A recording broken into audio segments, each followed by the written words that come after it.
പല്ല് തേക്കുന്നത് നിങ്ങൾ ആരെങ്കിലും കണ്ടിട്ടുണ്ടോ? ഇല്ല, സാധ്യത കുറവാണ്. കാരണം ഒരു കമ്പനിയും ആനയ്ക്ക് പല്ല് തേക്കാൻ പറ്റുന്ന കോൾഗേറ്റ് പോലെയോ ക്ലോസപ്പ് പോലെയോ ഒരു പേസ്റ്റ് നിർമ്മിച്ചിട്ടില്ല എന്നുള്ളതാണ്.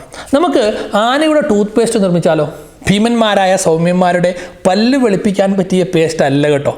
കെമിസ്ട്രിയിലെ രസകരമായ ഒരു രസതന്ത്ര പരീക്ഷണമാണ് നമ്മൾ ഇന്ന് ഇവിടെ ചെയ്യുന്നത്. One of the cool funny and foamy experiments in chemistry, that is elephant toothpaste. എങ്ങനെ നോക്കാം. അതിനായിട്ട് ഞാൻ എടുത്തിരിക്കുന്നത് ഇവിടെ ഒരു ഫ്ലാറ്റ് ബോട്ടം ഫ്ലാസ്ക് ആണ്. ഒരു ഫ്ലാറ്റ് ബോട്ടം ഫ്ലാസ്ക് എടുത്തു. മേജർ റീയേജൻ്റ് ആയിട്ട് നമ്മൾ എടുക്കുന്നത് ഹൈഡ്രജൻ പെറോക്സൈഡ് ആണ്. ഹൈഡ്രജൻ പെറോക്സൈഡ് ഞാൻ ഈ ഫ്ലാറ്റ് ബോട്ടം ഫ്ലാസ്കിനകത്തേക്ക് ഒരു 50 to 100 ml ഇടക്ക് ഒഴിക്കുകയാണ്.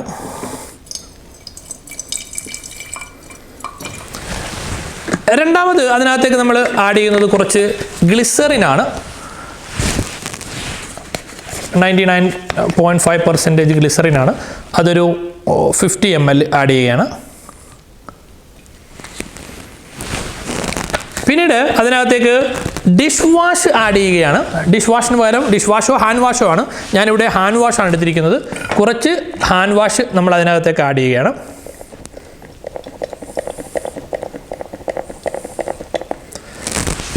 ഇതിലേക്ക് ഈ റിയാക്ഷൻ സ്പീഡാക്കുവാൻ വേണ്ടിയിട്ട് ഞാൻ പൊട്ടാസ്യം പെർമാംഗനേറ്റ് ആണ് കാറ്റലിസ്റ്റായിട്ട് ഉപയോഗിക്കുന്നത്. പൊട്ടാസ്യം പെർമാംഗനേറ്റ് ഞാൻ ഇതിലേക്ക് ആഡ് ചെയ്യുകയാണ്.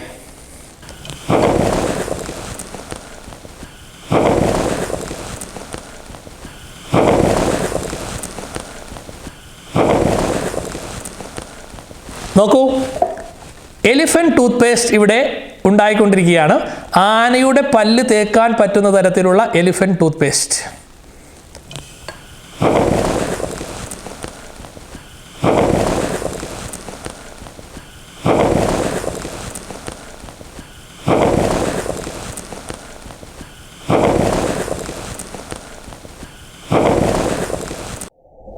ഈ റിയാക്ഷൻ്റെ പിന്നിലുള്ള കെമിസ്ട്രി എന്താണ്?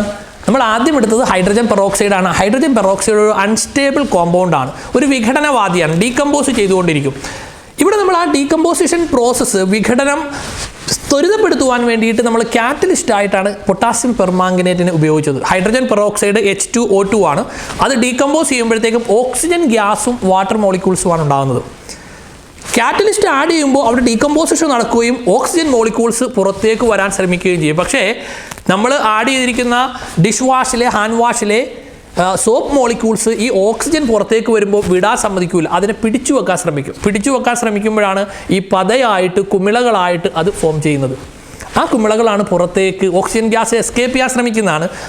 ആ ഓക്സിജൻ ഗ്യാസ് ആണ് കുമിളകളായിട്ട് പുറത്തേക്ക് നുരയും പതയും പോലെ പുറത്തേക്ക് വന്ന് എലഫന്റ് ടൂത്ത് പേസ്റ്റ് ഉണ്ടാകുന്നത്. രസകരമായ മറ്റൊരു എക്സ്പെരിമെൻറ്റുമായി നമ്മൾ വീണ്ടും കാണും. അതുവരെ ഗുഡ് ബൈ.